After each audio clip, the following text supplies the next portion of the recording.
রহমানির উপস্থিত আজকের সভার প্রধান অতিথি জনাব রুহুল আমিন কাকা, আমাদের মাহাদির আমিন সাহেবের আমাদের উপদেষ্টা, চেয়ারপারসনের উপদেষ্টা মাহাদির আমিন সাহেবের আব্বা, এইটা অত কাছে নিয়েন না, এই থাকবে রেডি।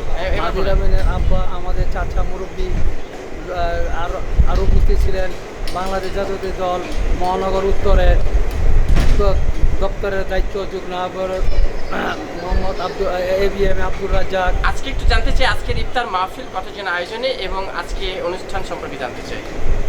আজকে আমাদের এখানে প্রায় 800-র উপরে আয়োজন করেছি, আল্লাহ দিলে সবাই রোজদার মানুষ আমাদের এখানে তৈরি করেছেন।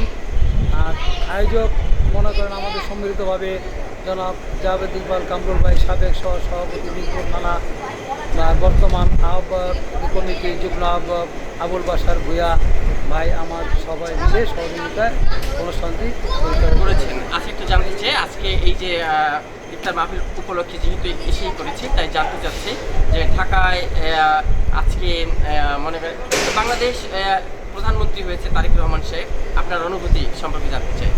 আমাদের প্রাণপ্রিয় নেতা জনাব তারেক রহমান মাননীয় প্রধানমন্ত্রী আমাদের যেভাবে দিক নির্দেশনা দেয় আমাদের সেভাবেই কাজ করে যাচ্ছি মাঠে ময়দান তৃণমূল থেকে।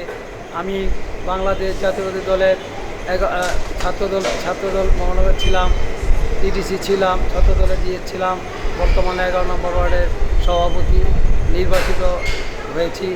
আল্লাহর রহমতে ময়বুর দোয়ায় সবাই যাতে আবার আমাদের এখানে বাংলাদেশ জাতীয়তাবাদী দল BNP যারা যে প্রতিশ্রুতি দিয়েছে সেই প্রতিশ্রুতি অনুযায়ী আমাদের এখানে ফ্যামিলি কার্ড বাংলাদেশে কৃষক কার্ড চালু করেছে, ফ্যামিলি কার্ড চালু করেছে, আবার আপনাদের মাঝে কৃষি ঋণ মৌকুব করে দিয়েছে।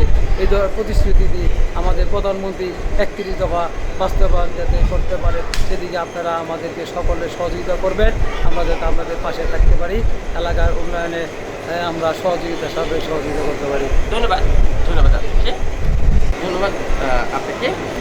প্রিয় দর্শক, দেখলেন আজকের এই বিশেষ প্রতিবেদনটি। আমি ছিলাম আপনাদের সাথে শাহ আলম সম্রাট, রিপোর্টার MCB TV।